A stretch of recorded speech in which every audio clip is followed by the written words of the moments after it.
皆さんこんばんは。ムーパルチャンネルより生放送でお送りいたします国会非常事態対策委員会司会の立花健三です。この番組は今起こっている世界情勢、そして、日本を取り巻く環境、政治経済外交とあらゆる問題を通して日頃我々が知り得ない情報を皆様にお届けし、そのことを皆様方と共有できればという思いでお送りいたしております。それではいつものお二人のコメンテーターをご紹介させていただきます。お二人とも世界平和委員会の代表でいらっしゃいます。まずは空手道本庁、武道総本庁の総裁でいらっしゃいます聴導院大隠し、そして、国際ジャーナリスト、そしてノンフィクション作家でもいらっしゃいますベンジャミン・フルフォードさん、このいつものお二人でお送りいたします。なんか最近寒くって、あるいは正月酒いっぱい飲んだせいか何なのかわからないですけど、もう10日間ほどずっと顔だけがむくむんですよ。なんか非常に困っております。見苦しいところをお見せいたしますけども、いつもだよと言われるかもしれませんが、私は中近東の情勢をちょっと裏読みをしてるんですけれども、僕から見るとこれ西洋諸国のですね、アジアに対する脅しなんですよ。要はイランとの戦争を捏造してホルムズ海峡を塞いで油の輸出止めるぞという脅しなんですよ。それは要するにアメリカヨーロッパの倒産リストラ交渉のための脅しのカードを来てるというふうに呼んでるんですよ。で、僕は日本の防衛大臣人事について詳しいことわかんないんですが、明らかに日本は今、今まで悪質な外国勢力に占領されたんですから、もうその人たち早く日本の権力から追い出してほしいんですよ。日本の自衛隊だったら、本当に国を守るんだったら、まずその外国ネットワークをどうにかしてください。もう名前分かってるでしょ。中曽根康弘とか小泉、純一の下にぶら下がる北朝鮮スパイネットワーク、それをどうにかしてください。本来こういう時期に総裁がおっしゃるように大事なこの防衛大臣をアサインしたら、あんな素人でいいのかとかマスコミ全部で本来はわーって叩くべきですよね。日本がほら核攻撃受けたんじゃないですか。海底に原子爆弾置かれて証拠いくらでも出てて、何も知らんふりしてるわけですよ。なんか現実拒否してるんですよ。あとイスラエルの会社がね、福島原発の破壊工作やって、それも何も言わないでしょ。マグマ BS 社ね。それからその海底に間違って要するに騙されて原子爆弾を置いた自衛隊の人間が証人に出てるでしょ。今キリスト教団体に保護されている立川教会の泉ポール先生に聞いてください。その自衛隊の人間が保護されている、証言してるんですよ。本出してる、証拠出してる。攻撃された。あ、そう、知らん。マスコミに出ない。おかしいよ。しかもね、これをやった本人たちも分かってるじゃないですか。バチカンのローマグループの連中ですよ。大元。ロスチャールズとか連中だよ。P2 ロージとかグループですよ。もう名簿も分かってるのに何もしないって何？日本にはなかなかそういう情報機関とか公安調査みたいなのが非常に弱いということですが、個人的には私佐々厚之さんでしょうか、僕は個人的には大ファンなんですけども、ああいう方をまず生かしていく、働いてもらうということ、そういうことについて総裁のご意見はいかがでしょうか。ああいう人は警察上がり、いわゆる内閣調査室ね、いうののそういう形を取ったんだけども、実質的にはですね、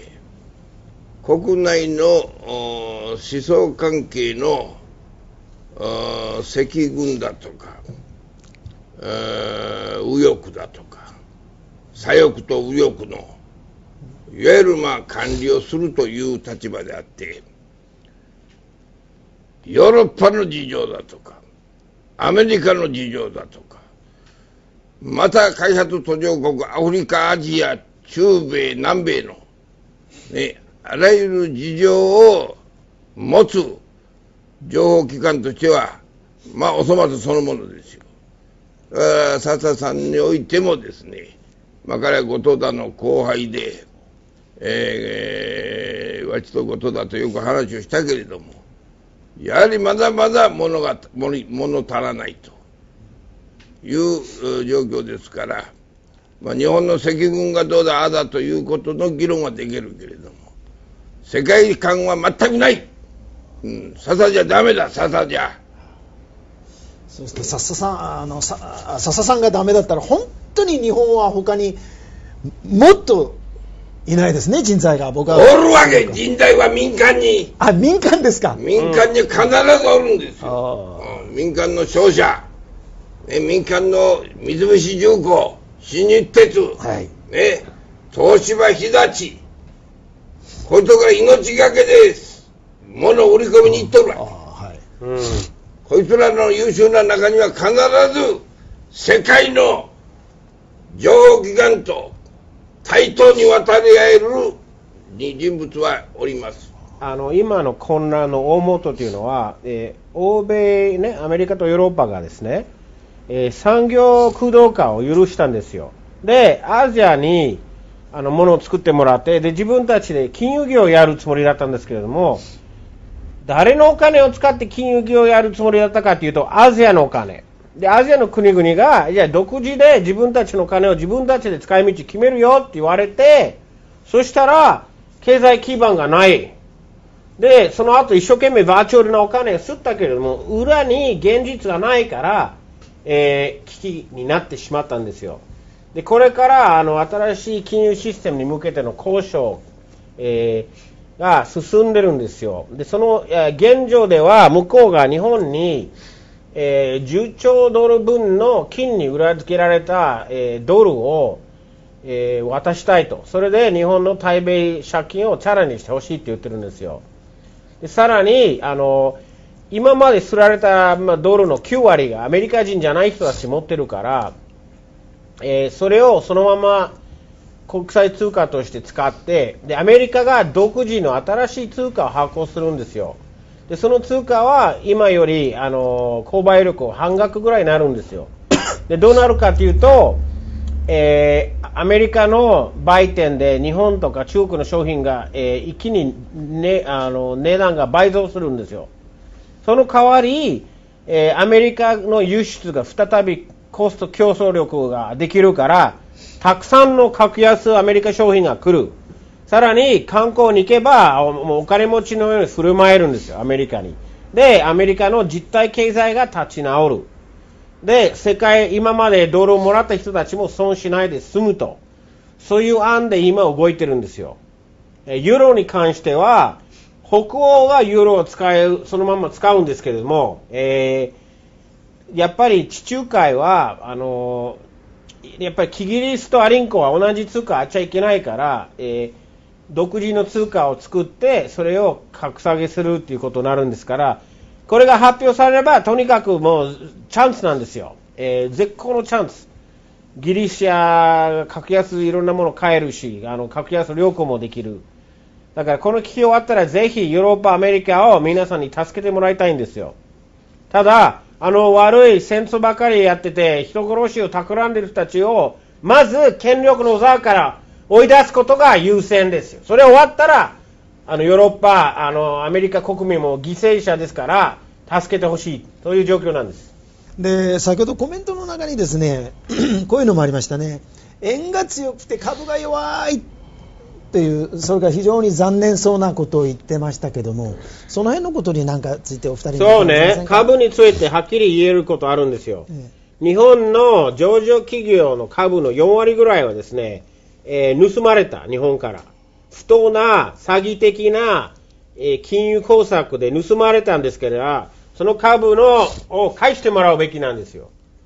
今逆に株が安いのはああいう外国人がもうみんな倒産を避けるために投げ売りしてるんですよ。だからね、当初のデータを見て、外国人売りが終わったら、